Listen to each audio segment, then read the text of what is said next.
Welcome to PG network. As you know that I am Pudigiri. दोस्तों, आज की इस वीडियो में हम बात करेंगे विप्रो को जो WILP इवेंट है उसमें सिलेक्शन का सबसे पहला स्टेप, यानी फॉर्म फिलअप करने के बाद सबसे पहला स्टेप ऑनलाइन असेसमेंट टेस्ट, उसका सिलेबस क्या है, उसका कट ऑफ मार्क कितना % है, ये सब के बारे में बात करेंगे।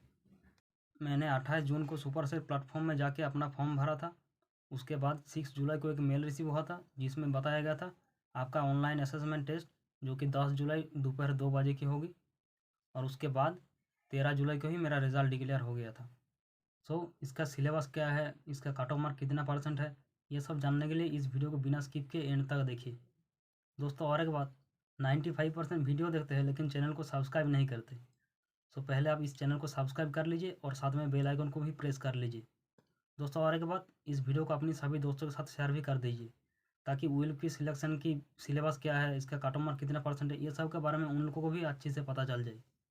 तो फिर चलिए दोस्तों, वीडियो को शुरू करते हैं। पहले ऑनलाइन असेसमेंट टेस्ट, इसका सिलेबस, ये सब के बारे में देख लेते हैं और उसके बाद कट ऑफ मार्क्स के बारे में बताऊंगा। ऑनलाइन असेसमेंट टेस्ट जो कि 2 राउंड में होगा। पहला राउंड में 60 क्वेश्चन जिसे सॉल्व करने के लिए आपको मिलेगा 60 मिनट्स, और दूसरा राउंड में आपको एक ऐसे राइटिंग लिखना होगा जिसमें जो कि 20 नंबर की है, जिसे सॉल्व करने के लिए आपको मिलेगा 20 मिनट। दोस्तों, यहाँ पे और एक बात ध्यान में रखना, जो स्टूडेंट पहले राउंड में सिलेक्ट होगा सिर्फ उन्हीं स्टूडेंट को ही दूसरा राउंड ओपन होगा।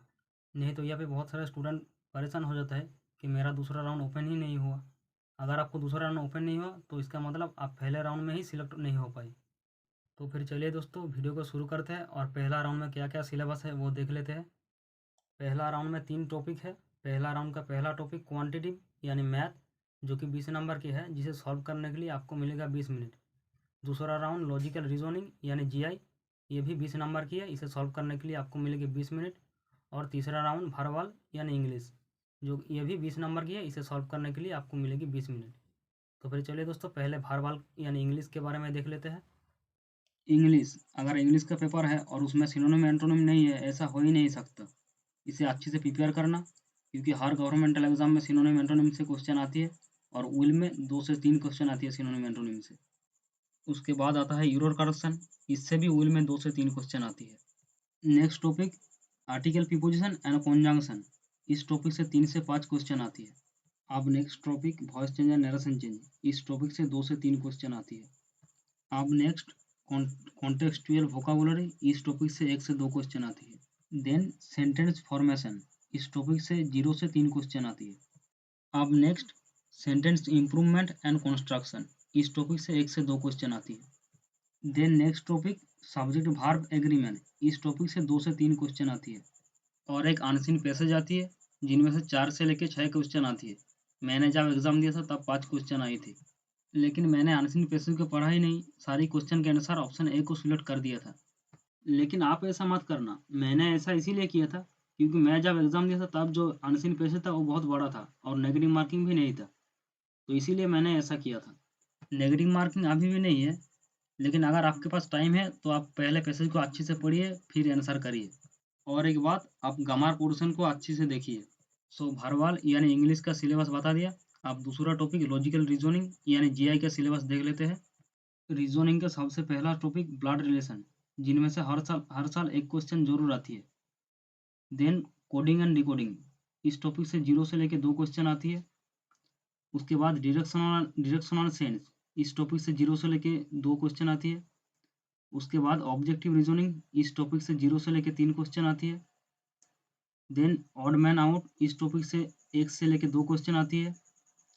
Then next topic statement and conclusion, इस टॉपिक से 2 से लेकर 3 क्वेश्चन आती है।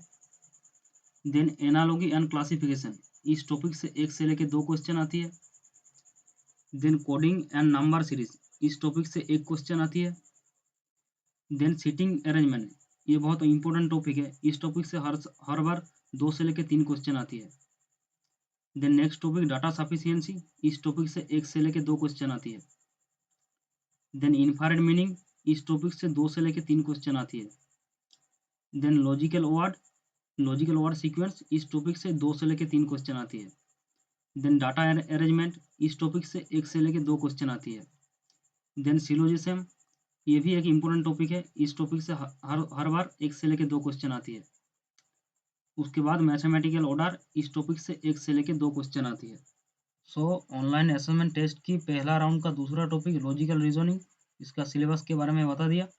अब तीसरा टॉपिक क्वांटिटेटिव यानी मैथ के सिलेबस के बारे में देख लेते हैं। अगर मैथ की बात करें तो सबसे पहले आता है डाटा इंटरप्रिटेशन। ये बहुत इंपॉर्टेंट टॉपिक है।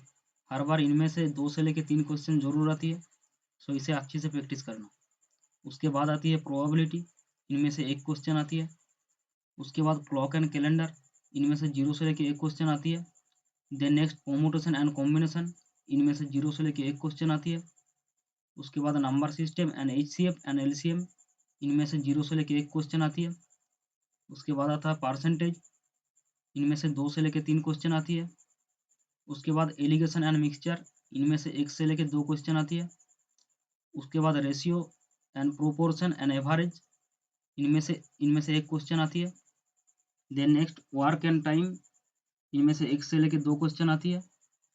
देन सीरीज एंड प्रोग्रेशन, इनमें से 0 से लेकर 1 क्वेश्चन आती है। Then time speed and distance, इनमें से 1 से लेकर 2 क्वेश्चन आती है। देन इक्वेशन, इनमें से 1 क्वेश्चन आती है। देन नेक्स्ट रीजनिंग, इनमें से 1 क्वेश्चन आती है।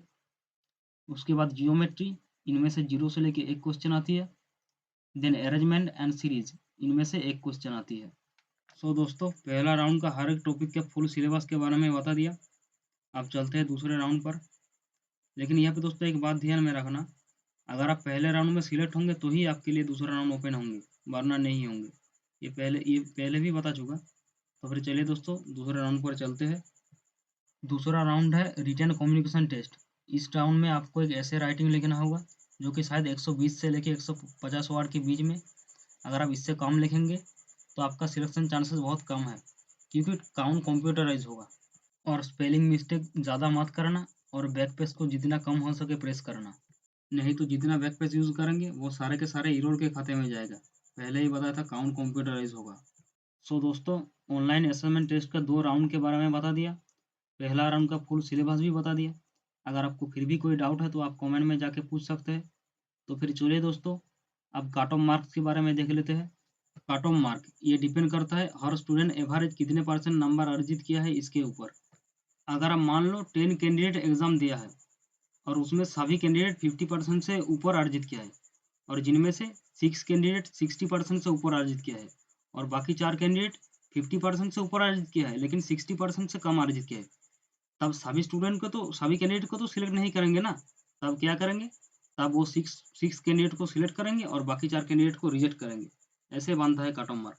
लेकिन दोस्तों, अगर आप विल में 65% से 75% के बीच में रिजल्ट करेंगे तो ऑनलाइन असेसमेंट टेस्ट में पास होने का 80% चांसेस है। सो दोस्तों, विप्रो के WILP इवेंट का ऑनलाइन असेसमेंट का फुल सिलेबस, इसका कट ऑफ मार्क, ये सब के बारे में बता दिया। अगर आपको ये वीडियो अच्छी लगी तो वीडियो को एक लाइक कर देना और इस चैनल को सब्सक्राइब कर देना, और हो सके तो इस वीडियो को अपने सभी दोस्तों के साथ शेयर भी कर देना, ताकि उन लोगों को भी थोड़ा हेल्प हो जाए, उन लोगों को भी ऑनलाइन विप्रो की WILP की ऑनलाइन असेसमेंट का full syllabus cut off mark के बारे में अच्छे से पता चल जाए।